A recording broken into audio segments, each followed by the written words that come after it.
From the book of short stories written by Philip J. Bradbury, this is a true story titled Damper Dan, read by Philip J. Bradbury. Dan told me so much about himself, but I never learned his surname. Circumstances forced this white man to hate his own kind and to love the black people of Australia.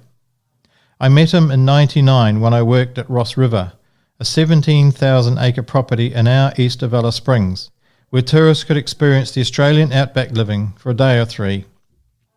Every morning after breakfast, we'd herd the visitors down to the stockyards where Damper Dan, as he fondly called himself, would have them gasping as he swung a can of hot tea around and explained about mulga wood, making fires, billy tea and damper. He explained that the white folk harvested wheat fully grown when it had stopped growing.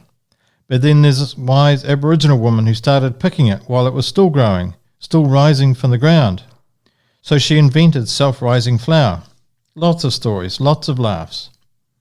After feeding them tea and damper, he'd teach them to crack stockwhips and throw boomerangs, while explaining that the boomerangs came back and the Carlies didn't. There was always one or two who didn't follow his instructions and whipped themselves in the face or the back. Great for a laugh, and thank God health and safety weren't invented then, the great fun dampeners they are.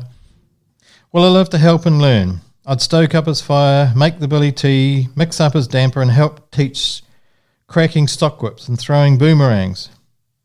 He came to trust me, and many's a night we'd sit on a log by the fire, sucking on a chain of rollies and tinnies.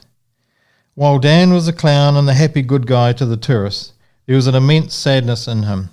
He could only let it out in small bullets at a time, but I listened to him.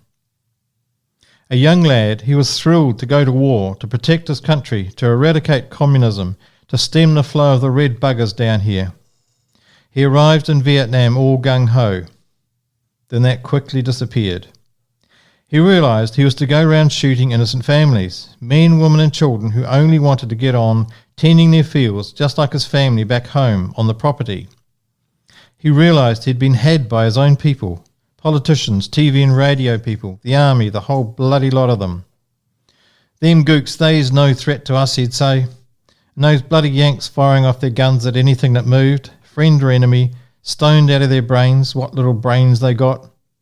Saw me mates killed, heads blown apart, guts hanging out, and all 'cause some chinless wonder in Canberra wanted money from chinless wonders in Washington. We meant nothing to them.